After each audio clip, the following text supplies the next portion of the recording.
It was supposed to be just another Christmas ride, with snow, quiet roads, holiday lights, and a stop for hot coffee. But when one biker wandered toward the nativity scene in the town square, he saw something that stopped him cold. A boy hiding alone. Why was he there? And what happens when strangers on motorcycles become his only hope? The engines rumbled to life just after sunset. A low growl that echoed through the parking lot and sent vibrations up through boot soles and into bone. 12 motorcycles lined up in loose formation, their riders bundled in leather and layers, breath visible in the December air. This was the ride they took every year. No destination beyond wherever the road led. No purpose except to feel the cold bite of winter and watch small towns light up like they still believed in magic. Thomas tightened the strap on his helmet and glanced back at the group. Some of these guys he'd known for 20 years. Others were newer, drawn in by word of mouth or a chance encounter at a gas station. It didn't matter. On the road, they were family. Same route as always? Marcus called out, his voice muffled behind a thick scarf. Same route, Thomas confirmed. Through the valley, up past Millbrook, then wherever feels right. No one argued. That was the beauty of this ride. It wasn't about planning. It was about moving, about letting the rhythm of the engine drown out everything else. Bills, responsibilities, the weight of ordinary life. Out here, none of that followed. They pulled onto the highway as the last streak of orange faded from the sky. The cold hit immediately, sharp and unforgiving, seeping through every gap in clothing and turning exposed skin numb. But no one slowed down. The cold was part of it, the reminder that you were alive, that you could still feel something real. The first hour passed in silence, broken only by the roar of engines and the occasional crackle of someone's radio. They rode through stretches of empty farmland where Christmas lights blinked from distant porches, through towns so small they barely warranted a stoplight. Every year, Thomas noticed something different. A new diner, a closed-down shop, a house that used to be dark now glowing with inflatable reindeer. Around 10 o'clock, they rolled into Cedarville. The town was famous for going all out at Christmas. Every storefront wrapped in lights, every lamppost topped with a glowing wreath, garlands strung across Main Street like a canopy of stars. It was the kind of place that looked like it belonged on a postcard, too perfect to be real but somehow managing it anyway. Thomas signaled for the group to pull over near the town square. They cut their engines one by one, the sudden silence almost startling after hours of noise. A few people still wandered the sidewalks despite the late hour, couples holding hands, parents dragging sleepy kids toward parked cars. The square itself was nearly empty. "I need coffee," Tony announced, already heading toward a diner on the corner. Most of the group followed, their boots crunching on salted pavement. Thomas stayed behind. He always did. Something about the quiet after a long ride made him want to linger, to stretch the moment before returning to noise and conversation.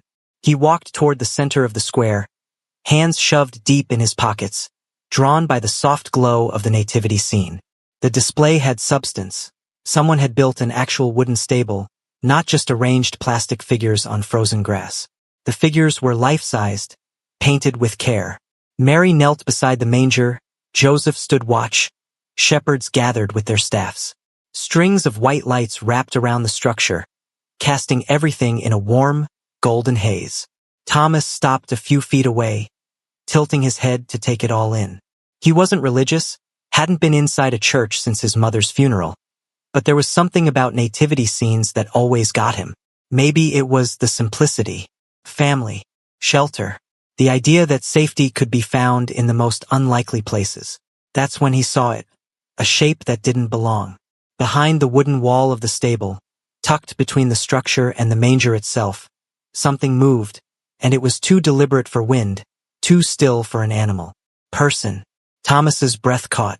He stepped closer, slowly, not wanting to startle whoever was there. The shape resolved into clearer detail.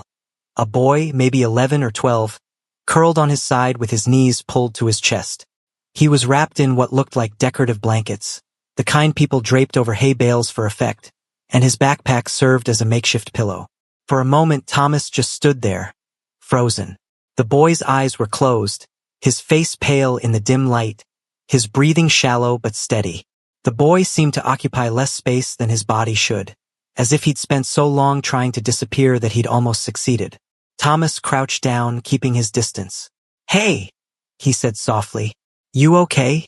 The boy's eyes snapped open. Eyes that held the particular alertness of someone who'd learned that safety was temporary. "It's all right," Thomas said quickly, holding up both hands. "I'm not going to hurt you. You looked cold." The boy didn't move. He stared at Thomas for a long moment, assessing, deciding.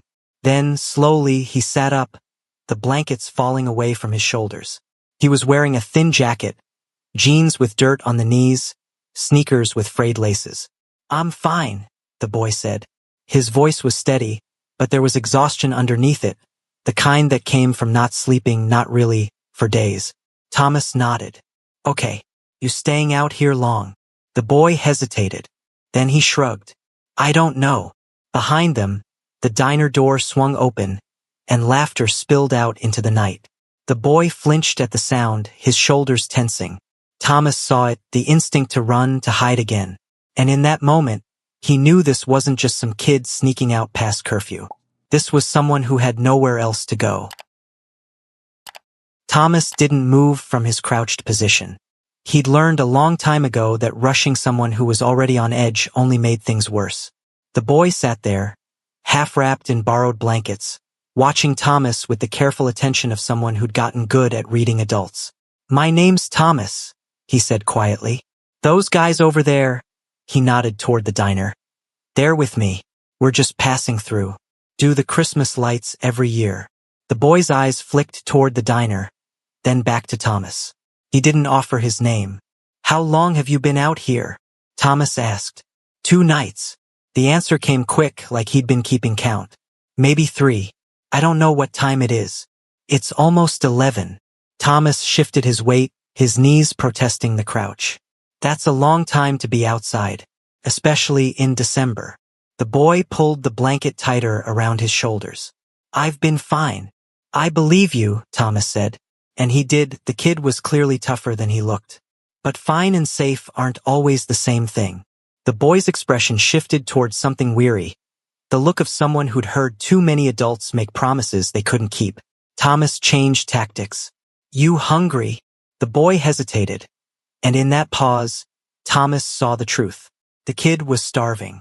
"There's a diner right there," Thomas continued, keeping his tone light. "They make decent pancakes. You could eat something warm, use the bathroom if you need to. No strings attached." "I don't have money." "Didn't ask you for any." The boy studied him for another long moment. Then, slowly, he started to untangle himself from the blankets. His movements were stiff, like his muscles had locked up from the cold. Thomas stood and stepped back, giving him space. When the boy finally stood, Thomas noticed how thin he was. His frame carried the kind of thinness that came from rationing, from making whatever food there was last as long as possible. He slung his backpack over one shoulder and waited, watching Thomas with that same careful attention. They walked across the square together, Thomas matching his pace to the boy's slower steps. Inside the diner, warmth hit them like a wave. The rest of the group occupied a long booth near the back, coffee mugs scattered across the table. Tony looked up as they entered, his eyebrows raising slightly, but he didn't say anything. Thomas led the boy to a smaller booth near the window, away from the noise of the group. A waitress appeared almost immediately, her expression softening when she saw the boy. "What can I get you, hon?" The boy glanced at Thomas, uncertain. "Pancakes," Thomas said. "Eggs, bacon, hot chocolate, whatever he wants." The boy ordered quietly. Pancakes, scrambled eggs, and the waitress disappeared toward the kitchen. Thomas ordered coffee for himself and settled back against the cracked vinyl seat. For a while, neither of them spoke. The boy kept his hands wrapped around the water glass the waitress had left, like he was trying to absorb its warmth. His gaze drifted toward the window, watching the empty square. "So," Thomas said eventually, "you want to tell me why you're sleeping in a nativity scene?" The boy's jaw tightened. "Does it matter?" "Yeah," Thomas said simply. "It does." The food arrived before the boy could respond. He ate quickly, mechanically, like he was refueling rather than enjoying it. Thomas sipped his coffee and waited. Halfway through the pancakes, the boy started talking. "My dad left in June," he said, not looking up from his plate. "Just packed his stuff one day and drove off. My mom said it was coming for a while, but I didn't see it." Thomas stayed quiet. "She got a new boyfriend in September. Derek. He moved in like a month later." The boy stabbed at his eggs. At first it was fine. He bought pizza, helped with homework, whatever. But then things started changing. "How?" The boy shrugged. "He drinks." His voice climbs in volume with each beer. Doors slam harder as the night goes on. "My mom tries to keep things calm, but it doesn't always work." Thomas felt something cold settle in his chest. "Did he hurt you?" The boy set down his fork. He yelled, broke things, put his fist through the wall once. His voice dropped. But he never crossed that line. It just felt like the line kept moving closer. Like one day there wouldn't be enough space left between his anger and me. "And your mom?" She kept saying he was stressed, that it would get better when he found a new job, that we just had to be patient. The boy's voice dropped. But it wasn't getting better. Thomas's hands tightened around his mug. "What happened 2 nights ago?" The boy exhaled slowly. "They were fighting about money, about Christmas." Derek kept yelling that there wasn't enough for presents, that everything was falling apart, that he couldn't handle it anymore. My mom was crying, and then he threw a glass at the wall. It shattered right next to the fridge. "And you left." I grabbed my backpack and went out the window. The boy looked up at Thomas for the first time, his eyes tired but steady. "I didn't plan to stay gone. I just needed to get out. But then I started walking and I realized I didn't want to go back. Not yet. Maybe not ever." Thomas nodded slowly. "Where did you go?" "Just walked. For hours. I ended up here because the lights were still on and I thought maybe I could sit somewhere without anyone noticing. The nativity scene had blankets and it was kind of hidden. So I stayed." "Did anyone come looking for you?" The boy shook his head. "I don't think so. Or maybe they did and I didn't see them. I don't know." Thomas leaned forward. "Listen to me. You did the right thing leaving when you did. If it felt unsafe, it probably was. But you can't stay out there. Not in December. Not alone. I don't want to go back." "I'm not saying you have to," Thomas said carefully. "But there are people who can help. People who know how to make sure you're safe before anything gets decided." The boy looked at him, something fragile and desperate in his expression. "You mean like cops? Social workers? Crisis counselors? People who know how to navigate this kind of situation?" Thomas kept his voice steady. "I know someone. Let me make a call." The boy didn't answer right away. He stared down at his empty plate, turning the fork over in his hands. Thomas could see him weighing options, calculating risks the way kids shouldn't have to. "What happens if I say yes?" the boy asked finally. "Someone comes to talk to you, figures out what's safe and what isn't. Makes sure you have a place to sleep tonight that's not outside." Thomas paused. "And I'll stay with you the whole time. You won't have to explain anything alone."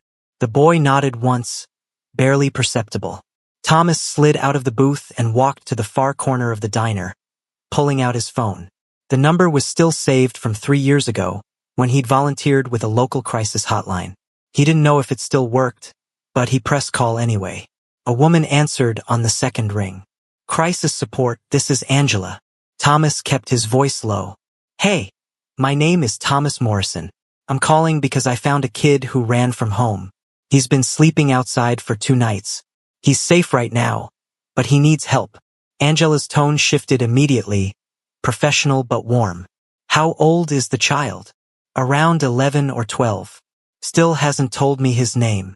"Is he injured? Does he need medical attention?" "Nothing visible. Cold, exhausted, hasn't eaten properly in days. But he's walking and talking." "And where are you now?" "Cedarville. The diner on Main Street." "I know it. Stay there. I'm gonna contact youth services and have someone come out. It might take 30 minutes. Can you stay with him until then?" "Yeah. I'm not going anywhere." Thomas hung up and returned to the booth. The boy looked up, expectant. "Someone's coming," Thomas said. "Her name's Angela. She works with kids. She'll know what to do next. The boy nodded again, and Thomas saw him relax slightly, like the decision being made for him lifted something heavy off his shoulders. Marcus appeared beside the booth, coffee mug in hand. He glanced at the boy, then at Thomas, reading the situation without needing explanation. You need anything? Yeah, we're just waiting for someone. Marcus reached into his jacket and pulled out a pair of thick leather gloves. He set them on the table in front of the boy. You look cold. Keep these. The boy picked them up slowly, running his fingers over the worn leather. Thanks. Don't mention it. Marcus clapped Thomas on the shoulder and headed back to the group. Over the next 20 minutes, other bikers drifted over one by one. Tony brought a spare jacket, too big, but warmer than what the boy had. Rick left a wool hat on the table without saying anything. They didn't crowd him, didn't ask questions. They just offered what they had and moved on. The boy pulled on the jacket, drowning in its size, and something in his expression shifted. Relief, maybe, or the beginning of trust. Why are you all helping me? He asked. Thomas shrugged. Because you needed it. That's reason enough. The diner door opened, and a woman in her 40s stepped inside, scanning the room. She wore jeans and a heavy coat, and carried a worn leather bag over her shoulder. Her eyes landed on Thomas and the boy, and she walked over. Thomas? She asked. He stood. That's me. I'm Melinda Daniels, Youth Services. She turned to the boy, her expression gentle. And you must be the young man I'm here to meet. Can I sit down? The boy looked at Thomas, who nodded. Melinda slid into the booth across from him. First things first, Melinda said. You're not in trouble. Nobody's angry at you. My job is just to make sure you're safe. Can you tell me your name? The boy hesitated. Lucas. Lucas. That's a good name.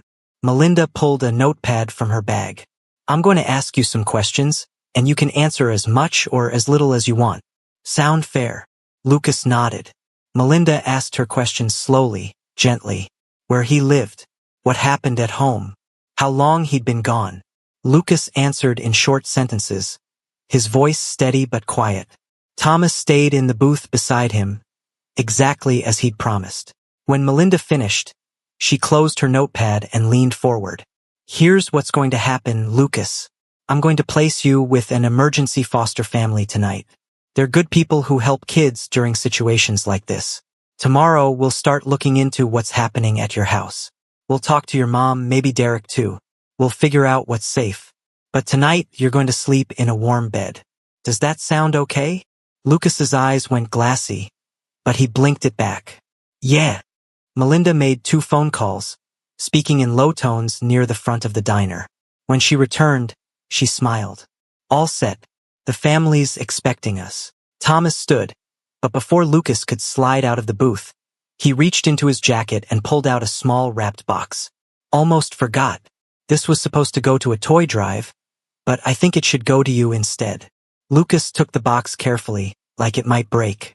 He tore off the paper to reveal a flashlight and a folded piece of paper. He unfolded the note and read it silently. If you ever feel lost again, find the light. Someone will see you. Lucas looked up at Thomas, and for the first time he smiled. Small but real. Thank you, he whispered. Thomas nodded. You're going to be okay, kid. Melinda led Lucas toward the door. He turned back once, waving at Thomas and the others. They waved back, watching until he disappeared into the night. The bikers didn't talk much on the ride back that night. The cold felt sharper somehow, the silence heavier. Thomas kept seeing Lucas's face in his mind, the careful way he'd unwrapped that gift, the weight he'd been carrying alone for so long. When they reached the highway, Marcus pulled up beside Thomas at a red light and lifted his visor. You did good back there. Thomas nodded but didn't respond. He wasn't sure what good meant yet. He'd gotten the kid off the street, but the rest was out of his hands now. Thomas waited until the weekend before calling Melinda Daniels. She answered on the first ring, like she'd been expecting him. He's doing okay, she said before Thomas could ask. The foster family says he's quiet but eating well. Sleeping through the night. What about the home situation? Melinda's tone grew more measured. We interviewed the mother and the boyfriend separately. Derek, the boyfriend, doesn't have a record. But the financial pressure was crushing him. He'd been out of work since October, drowning in bills, watching himself fail. The mother confirmed the arguments, the drinking, the glass incident. She admits things got out of hand. So what happens now? Derek entered a support program through the county, counseling sessions, employment assistance, regular check-ins. The mother's starting individual therapy. We're monitoring the situation closely. Lucas is staying with his aunt and uncle about 20 minutes away until we're confident the home is stable. Thomas exhaled slowly. And if it's not? Then he doesn't go back. Simple as that. It wasn't simple, Thomas knew. Nothing about this was simple. But it was something. Over the following weeks, Melinda sent occasional updates. Lucas started at a new school near his aunt's house. Derek found part-time work at a warehouse and attended his sessions without missing one. The mother visited Lucas twice a week, slowly rebuilding trust. Authorities kept watch, checking in unannounced, making sure the progress was real. As winter softened into spring, Melinda's updates grew less frequent. Thomas understood. Silence meant stability. When December rolled around again, the bikers planned their annual ride. Same route, same towns, same tradition. They pulled into Cedarville just after dark, the square already glowing with lights. Thomas parked near the nativity scene, muscle memory guiding him to the same spot as last year. The display looked identical. Same wooden stable, same painted figures, same strings of white bulbs. But as he walked closer, he noticed something new. A small brass plaque mounted on a wooden post beside the stable. He crouched down to read it. For those who needed shelter before anyone noticed. Thomas felt something catch in his throat. He reached out and touched the plaque, cold metal under his fingertips. They put that up in March. Thomas turned. Melinda stood a few feet away, bundled in a winter coat, her breath visible in the cold air. What are you doing here? Thomas asked. Same reason as you, probably. Checking in. She smiled. Lucas is home, by the way, back with his mother. Derek's still in the picture, but he's a different person now. Steady job, still in therapy, hasn't touched a drink in 8 months. The county's been watching them closely. No incidents. No red flags. Thomas stood. And Lucas. Adjusting. He's back in his old school, reconnecting with friends. Still sees a counselor once a week, but that's normal. He's a kid again. That's what matters. They stood together in silence, watching the lights flicker against the darkness. He asked about you, Melinda said. Wanted to know if the bikers would come back this year. We always do. He knows. He'll be at the diner around 8 tomorrow morning. Thought maybe you'd want to stop by. Thomas nodded. Yeah, I'd like that. Melinda left and Thomas stayed by the nativity scene a little longer. The cold seeped through his jacket, but he didn't mind. He thought about Lucas curled up behind these wooden walls a year ago, small and scared and trying to disappear. He thought about how close things had come to going another way. The next morning, Thomas walked into the diner alone. Lucas sat in a booth near the window, hot chocolate in front of him. He carried himself differently, shoulders less hunched, eyes clearer. When he saw Thomas, he stood up, and Thomas saw the flashlight clipped to his belt loop. You kept it, Thomas said. Lucas smiled. I keep it with me, just in case. They sat together and Lucas talked about school, about his mom, about how Derek had been teaching him to fix cars on weekends. The words came easier now, without the weight of fear pressing down on them. I wanted to say thank you, Lucas said when the conversation lulled. For stopping. For staying. Thomas shook his head.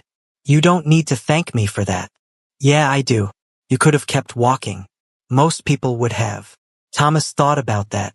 About how easy it would have been to assume someone else would help, to convince himself it wasn't his problem. About all the ways that night could have ended differently. Maybe, Thomas said. But I didn't. And I'm glad. They finished their breakfast, and when it was time to go, Lucas walked Thomas outside. The rest of the bikers were already mounted up, engines idling. You riding this year? Thomas asked. Not yet. Maybe when I'm older. We'll save you a spot. Lucas grinned and stepped back as the motorcycles rumbled to life. Thomas pulled on his helmet, gave a final wave, and rolled out onto Main Street. As they left Cedarville behind, Thomas thought about the plaque beside the nativity scene, about shelter and noticing and the quiet work of showing up. The road stretched ahead, cold and dark and endless. But for once, that felt exactly right. That night wasn't about engines or tradition anymore. It was about noticing someone who had nowhere left to go, and choosing to stay. Kindness doesn't always announce itself. Sometimes it's quiet, cold, and inconvenient. If you were there, what would you have done? Share your thoughts in the comments. And if this story meant something to you, give it a like, subscribe, and join Embrace the Journey for more stories about the moments that change lives. See you in our next video.